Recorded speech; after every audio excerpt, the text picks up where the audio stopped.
Shabbat Shalom. These times are so good where we're able to talk and you're able to write your thoughts in the comments because we're living in perilous times. More and more terror tunnels discovered throughout Gaza and here in the south in Khan Yunis. It's just beyond belief how many. And we're finding them. We're destroying these infrastructures. And suddenly, in one of these tunnels, we see drawings, signs of life that there were Israelis held captive here. This is a sign of hope.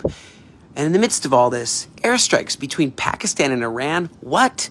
There's a long-standing dispute between the Baluch insurgencies on both sides of the border between Iran and Pakistan, and you have the Jaish al-Adil and the Baluch Liberation Army, and they aim to establish an independent Baluchistan spanning Iran, Pakistan, and Afghanistan.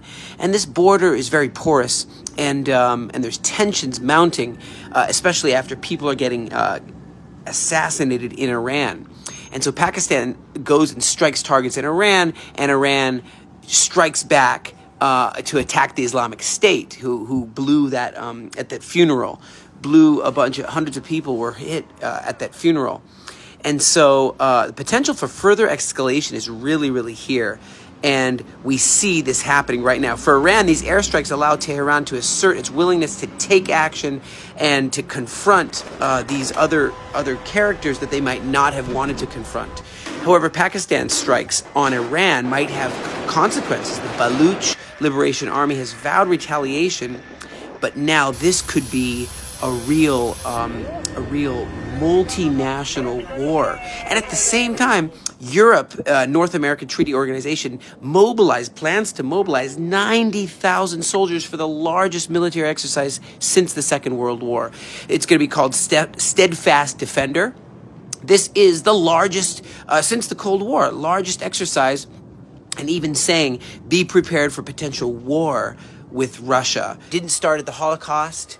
The attacks on Jewish people. It didn't start when we made Aliyah, the return, fulfilling the promises in the Bible 700 times. God promises, I'll bring you back home to the promised land. And then we were met with a dark force, that same Hitler type dark force to annihilate us, to push us into the sea. But I think of it, and it's something deep. It's something deep, and it's Shabbat, so I just want to talk real deep here. Back in the time of Egypt, we were enslaved. Enslaved. That's not nice. In Persia, we were enslaved. That's not nice. In Greece, medieval Europe, they said we were drinking children's blood. They said we were to make our matzahs for Passover. That's not true.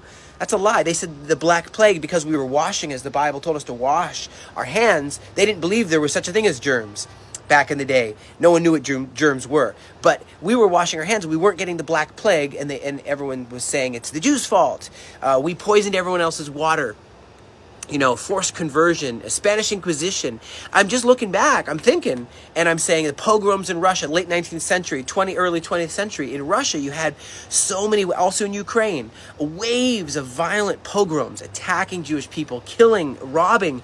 In England, you remember back in the day, they just literally killed everyone, kicked everyone out, took the land deeds, and of course the Holocaust I mentioned with Hitler. But you have, even after World War II, you still have Holocaust denial. You have, even the Soviet Union, because even though they're against discrimination, they're against anti-Semitism, you still have these these things that might be under the surface, And of course, you have the Arab-Israeli, Arabs against Israel, just saying absolutely like Hamas teaches very anti-Semitic things. And so I look at this and I realize it's like a spiritual warfare, right? All this vandalism, the online harassment. Do you know how many comments we get? I don't say a thing against anyone.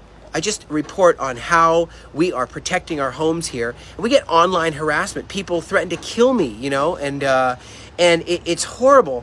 But we are going to continue to take a stand against anti-Semitism. Even fighting Hamas is essentially fighting anti-Semitism as well. And fighting, we need to promote, though, understanding of the truth. This is our homeland. This is our ancient homeland.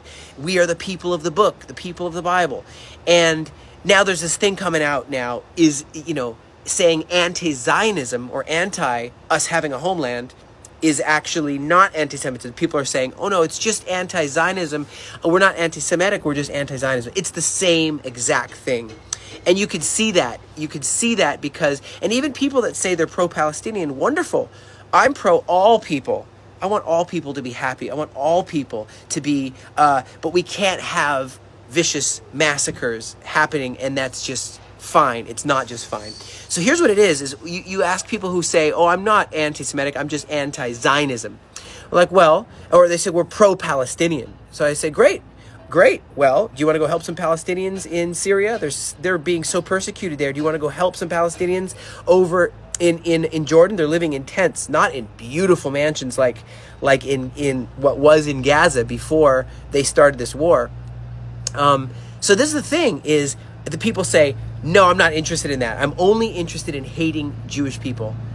That's what I'm interested in. So that shows they're not pro-Palestinian. They're anti-Semitic. So let's recognize there's a deeper thing here than just this war.